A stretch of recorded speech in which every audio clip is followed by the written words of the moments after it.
Baby, the tea is hot as hell. I need y'all to watch this because it's about to blow your wig caps back.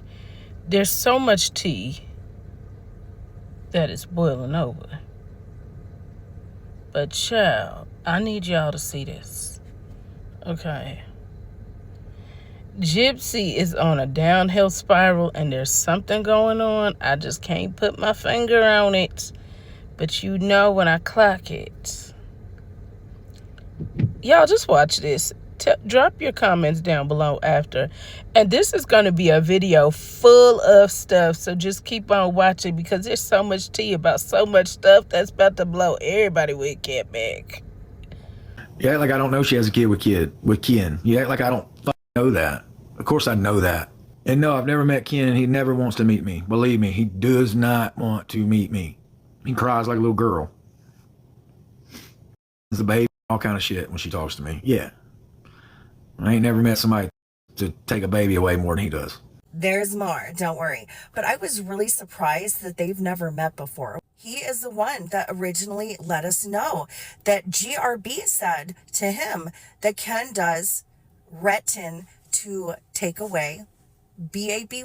When they fight, that's like his go-to. We know their relationship isn't the healthiest, and it's things like these that confirm it. Little punk ass bitch ass me. That's just me. Look, I'm not trying to get in that shit. Like, I'm not trying to get in it. I know y'all are asking questions. I know y'all are trying to rile me up to get me to drop tea or whatever. But guys, I lived it. I mean, people telling me to get on, how would you feel if your wife got pregnant a month after she left and you never really saw her again? But yet, yeah, I have no idea the stuff that girl did, or what she said, or what she was saying. I have no idea. No idea. I wish she'd show up with Ken and knock on the door and see what happens. Talking about coming to get some shit. Come get it. Now, it's no secret that these two do not get along, and it goes both ways. But I feel like some of this blame really needs to be put on GRB. After all, she's the one that left him.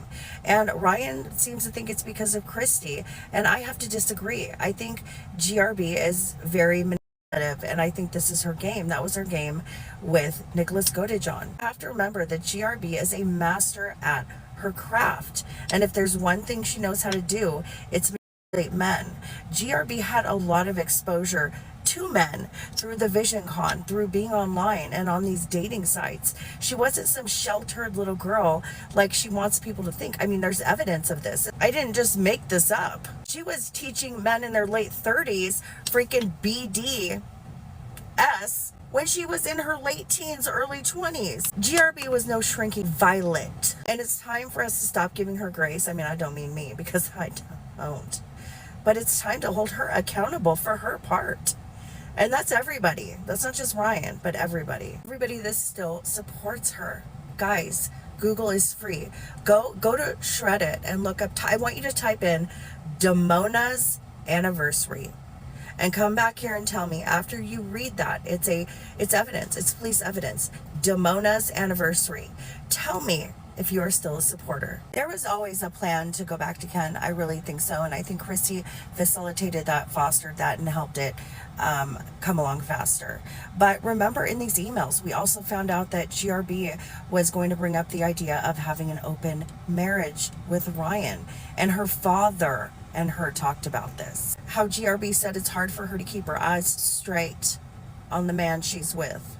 Like, she has wandering eyes. She wants to be with other men. It's hard for her to stay faithful. I honestly think that if it wasn't with Ken, it would have been with somebody else. But I do think the end game was Ken. And once Ken's relationship was over with that other woman and he was available, aka let Gypsy spread her wings and fly, you know, it was game over.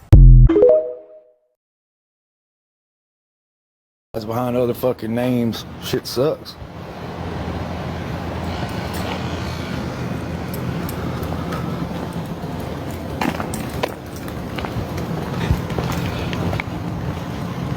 I'm not embarrassed. I have nothing to be embarrassed about.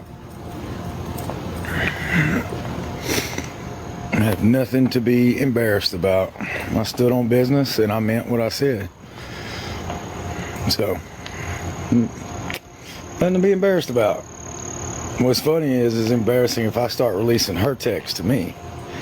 That's what would be fucking funny.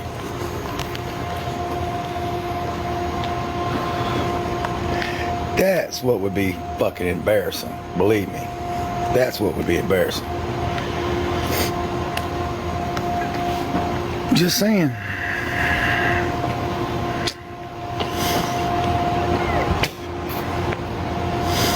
Won't be long. I'm getting sick of this shit.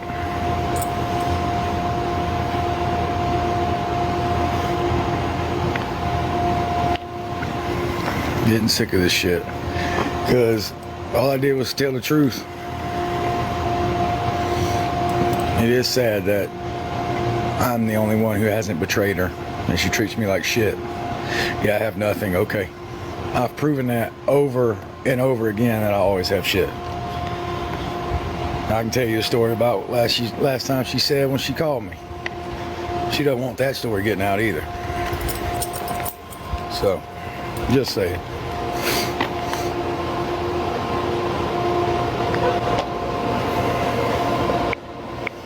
I'm just saying. Be telling her the truth. Be telling. Hey, is Gypsy gonna talk about like what surgeries were unnecessary? Because a lot of her stories don't make sense. She doesn't owe you nothing! You need to go to the emergency room and have your head checked. I'm just asking a question because the Oragel story has been debunked. She needed the eye surgery, and what other surgeries has she had? I cannot believe you would invalidate her abuse. Dr. Mark Feldman, the leading expert in Munchausen by proxy, said so. I mean, Mark Feldman also said that Gypsy has traits of a sociopath, and he probably didn't even see all the medical records. You're disgusting. You're disgusting. You're dumb. You dumb fuck. Well, can I ask why she talks so badly about Nick? Like, didn't Nick save her from all this abuse? He wanted to grape a dead woman. He was in control. He's so evil. Well, how about Gypsy today? Like, how has she shown growth? How has she matured? Like, she got out of prison. She found her husband, got knocked up by another man. She's been insulting a lot of people. Stop asking questions. Even if I find out that she lied about everything, I'm still going to support her, so shut the fuck up. If I were her, I would have done the same damn thing to my mother.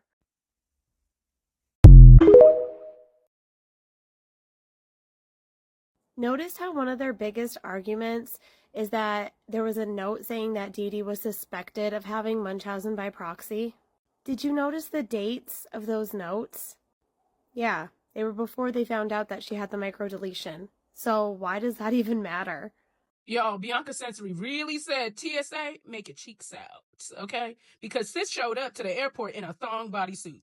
Not a jumpsuit, not leggings, literally a thong bodysuit, okay? And everybody's asking the same thing. Was this a flight or a fashion statement? TMZ caught her walking through Melbourne Airport like it was an easy runway. All black sheer tights, stilettos, and enough confidence to power the entire Kardashian empire. And look, I get it. She's been in her no-clothes, full coverage off the press era. But this outfit is giving audition for attention. Now, people keep calling her the Kim K dupe, and honestly, they're not wrong.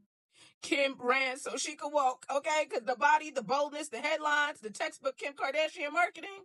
But the difference is Kim created the blueprint. Bianca's just running it like it's an open source file. And Kanye basically swapped muses, but kept the manual. You know what I'm saying, child? The contour, the controversy, the chaos. He kept it all. But this isn't just fashion. It's PR performance art. And every time Bianca steps her butt outside half dressed, the internet does the marketing for her. No interviews, no statements, just pure visibility. She's not chasing fame. She's studying it like it's a dissertation, okay? And the thesis, if you stay half naked, you stay half trended. So yeah, she might be a Kim K dupe, but make no mistakes, she's building her own algorithm. And every cheek, every headline, and every outfit is intentional. The girl's not lost, she's launched, okay? So stay tuned, stay seated, and stay ready, because Bianca Sensory just turned the airport into her personal paparazzi playground, okay? So who's this new mayor of New York, Zohran Mamdani, that everyone keeps talking about? What you looking at me for? I don't know him. But I do know what he represents. He represents change, but not in a corny way. Listen to what I'm saying. Once upon a time, somewhere in New York, a bunch of rich people sat in a room. They said, hey man, can you believe that poor people can't pay rent and they still out there blaming each other?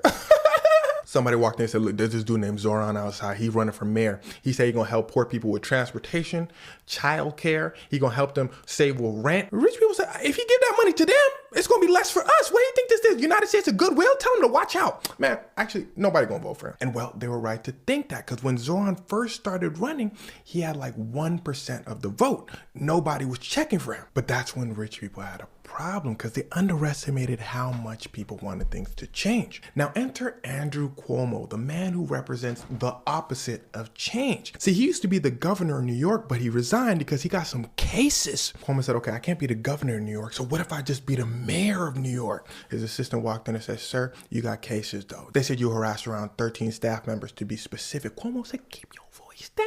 They said, boy, you acting like everybody don't know that already. That's front page news. Cuomo said, you fired because you don't believe.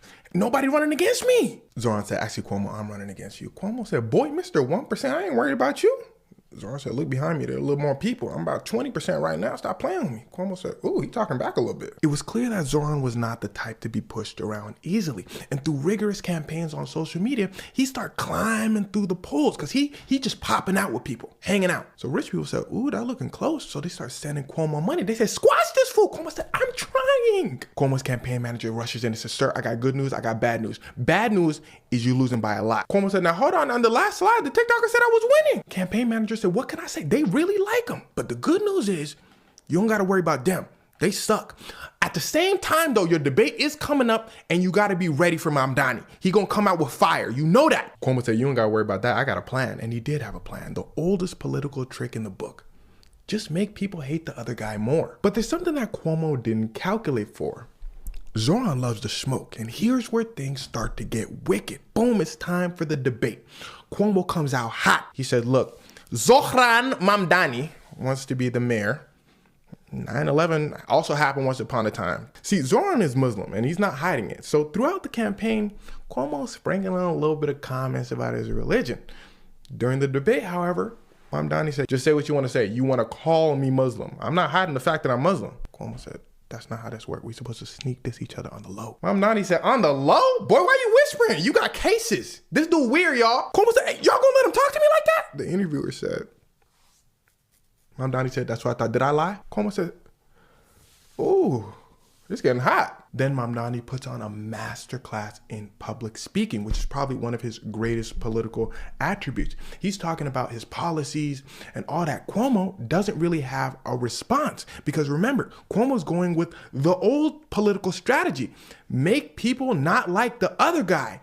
He don't got no policies. And well, that was that. Come election day, Zohran destroys Cuomo and the other guy. Cuomo goes to the rich folk in New York. He said, my bad, y'all, but no refunds. They said, don't worry, we got a few more tricks up our sleeves. And trust me, they do. I guarantee what you're going to see next when it comes to Zohran is two things. Comments all over the place about his religion and his race, and perceived mistakes. Like if he wears the wrong color tie one day. I'm not exaggerating, just ask Obama. One of his biggest controversies was when he wore a tan suit. They said his suit color wasn't appropriate for his press conference about terrorism. The point is they want you to associate change with mistakes. They want you to go back to the old way, the way that makes it so you can't afford rent. But at the end of the day, I do wish Zohran the best of luck, because if he does succeed in enacting his policies, then New York and really the world will be a better place. Why does Travis Kelce look like he just found out Taylor scheduled a paparazzi run instead of dinner reservations? Because, baby, that's not the face of a man that's in love. That's a face of a man that misses the locker room. Now, don't get me wrong. Taylor looks great. Her hair's laid, outfit, looking classy, fall court chic. You know, she doing her little thing. But Travis, he looks like he's been escorted to an apology tour he didn't agree to. Like, the flashes from those cameras and regret loading is what that looks like. TMZ called this the bride-to-be moment or whatever. But the way he's staring off into the distance, that man is spiritually watching the game tape, okay? Let's be honest, the soft launch era is over, okay? They are in full PR fatigue, okay? And the way he is gripping that hand, that's not romance, that's survival. Taylor's glowing, he's glitching. And I don't want to say he's over it, but the Chiefs, by next week, was supposed to be his rest week. Instead, he's in Manhattan holding a pumpkin spice latte and his patience together by a thread. Look, I don't know everything, but if looks could talk, he would say, blink twice if you want to go home. And her, you better smile. We're trending. I'm not saying the era's ending, but the body language is screaming the torture football department, okay? You must eat all of your food, children. You must eat all of your foods. There are hungry children starving in America. This is the ultimate Uno reverse.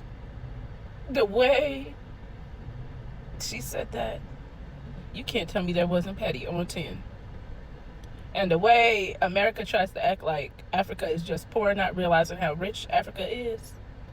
And the fact that she just did that, she clocked the hell out of RT. Baby, that is embarrassing. She said, eat all of your food. There are kids in America starving. Oh, the petty. Oh, embarrassing. Anyway, I heard they was dropping Snap on people's cards today, so look at God. Everybody that got their benefits today, I hope you guys eat well today. Because the government's clearly, I don't know, child, I don't know. So Diddy just got caught drinking in prison. And I'm sorry, but the universe really got a sense of humor because he just got locked up at Fort Dix. Like, baby, the jokes just keep writing themselves at this point. TMZ said the prison officials just found him brewing his own hoochie, using Fanta, sugar, and apples. Baby, that's not prison one. He thought he was making some ghetto Ciroc a la cafeteria, okay? Not the Diddy we knew popping bottles at the Met Gala. This man is now aging orange soda in the toilet. Remember the same Diddy that told the judge he had been sober for the first time in 25 years? Talking about the old me died in jail and the new me was reborn? Sir, the only thing being reborn is that bottle of Fanta that you've been babysitting behind the laundry room, okay?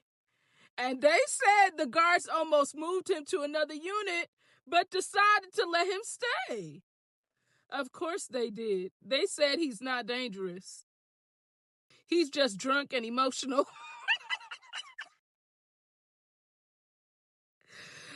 Baby, you know he out there giving TED Talks like, take that, but don't take my brew, baby. Don't take the ghetto Ciroc from me, honey. I can't even be mad because he went from Ciroc and private jets to cell block C cocktails and commissaries. So maybe he's gonna have a confessional. It's giving Bad Boy for Life rehab edition, okay? And honestly, at this point, if he starts a prison reality show called Locked Up and Loaded, I'm watching it because you know he's in the yard like, y'all don't understand the vision. But baby, stay tuned because this just got crazier. And clearly, Diddy can't stay sober. So Brenay Kennard didn't just get caught cheating. She literally is being sued over it. And the details, child, grab your tea because it's wild. Brenay is an influencer that built a massive following off of story times and soft life content. I originally caught her when she was doing like nail videos and stuff, making all those noise, the ASMR or whatever, nail videos. And now she's in the center of a real life courtroom story. According to multiple sources, okay, she's facing a lawsuit filed by a woman who claims that Brenay had an affair with her husband. Now, keep in mind, this was supposed to be her friend. So she basically took her friend husband. Well, I guess the friend husband couldn't be took unless I don't know. Whatever, y'all. So this isn't just gossip.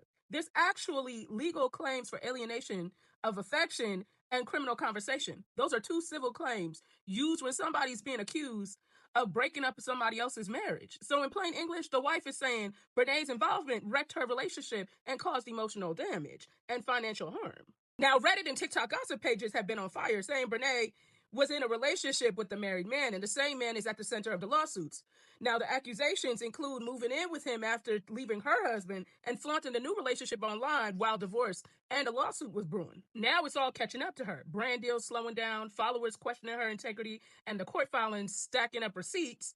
Like, baby, she's reportedly being tied also to cyberstalker complaints linked to the same situation. Yes, you heard me. So this whole situation proves that social media fame doesn't protect you from real life consequences, okay? And you can't post soft life on Monday through Friday and file motions on Saturday. The same audience that loves you and your transparency will turn into detectives when they feel like they're being deceived. So yeah, the Storytime Queen is now headlining herself. Stay tuned, stay seated, and stay ready because the tea pouring never stops. And this is just getting wilder. Wait. You mean to tell me that Brenay married Tim, which was Akira's husband, but Tim slept with her twin sister, so he slept with all three of them? Baby, what on earth did I stumble upon? And then let's not even talk about the fact that Brenay had Tim's son or daughter, it was a son, right? Go get some baby wipes after they did their thing for her to clean up herself. Yo, this is the most mortifying thing and disgusting thing I have ever heard. When I tell you, there's no way I'm going to go to court to defend my relationship when I took your husband and my husband, my current husband, and slept with all of us. I'm not defending that. I can't. What, Brenay? To the center. What are you doing? Bookie, you not beating these allegations. And Tim ain't either. And everybody need to sue Tim too. I can't. He's saying is undefeated. Undefeated. He's not beefing anymore. He's just entertaining for a sport. Did y'all see this? Then he posts this. He look happy to me with all them handsome men around. Good morning, New York City. And let's not forget that he actually tagged his cognac brand in there. So this man is literally monetizing on Diddy's demise. At this point, this isn't even shade anymore. He built a whole solar farm. This man turned Diddy's downfall into a comedy series. Every time Diddy breathes, he's like, Diddy Chronicles Prison Edition. Diddy in there doing time and 50 out here doing numbers. The Petty Olympics are over because we found the gold medalists. 50 is proof that comedy ages like fine wine and Wi-Fi. It gets stronger every year. Comedy writes itself, but 50 is doing the publishing. 50 has been a huge part of Diddy's downfall because without him, I don't know if we would laugh as hard. 50 has been iconic as hell. And he petty. I don't know how his baby mama do it, but I'm here for it. Yo, 50 is petty. Then 50 posts, he look happy to me with all them handsome men around. Good morning, New York City. And look, he has his cognac brand right there, so he's monetizing on Diddy's demise. Yo, 50 so damn petty. Like, he has all them handsome men around him at Fort Dix. Yo, look, 50 not even trolling no more. Like, it's not even a beef. He's doing it for pure entertainment purposes only because I know Diddy be punching air. When he be finding out about this, and I know his kids be like, if this man don't get off the internet because I'm tired of y'all roasting my damn daddy like that. Y'all, first of all, this smile on Diddy and the way 50 going in on him, I can't. This is diabolical. 50, I feel like he goes down as the pettiest person in America. I don't think anyone could beat him. Gypsy Rose Blanchard took to the internet the other day and said that hardworking people are jealous of her. I need y'all to hear this. People were just kind of like, we're supporting Schmurder right now. Like, then it just kind of dwelled on them. Because society is jealous of other people's success. Exactly. So it was never, I don't think it's even about whether they believe what they put out. I think it's all based off of, Hate. Hey, I have worked my ass off at a job I hate, and I have 3 kids to feed, and I'm barely making it. But this little bitch gets out and has everything handed to her for murder. It is jealousy. So the only thing that Gypsy did say just now is that hardworking people are jealous of her because they hate their jobs. And they are jealous of the fact that she unalived her mom, came out of prison, and came home to money. She had the audacity to say that on a live stream. Yo, wasn't that a wild ass ride? I'm telling you. This ending of 2025, I thought it was like a true finale last year. Baby.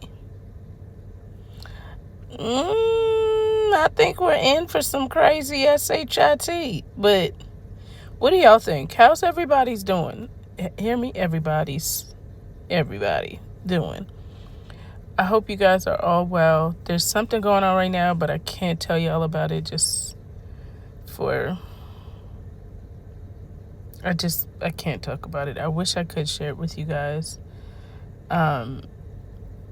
But I will be able to soon. But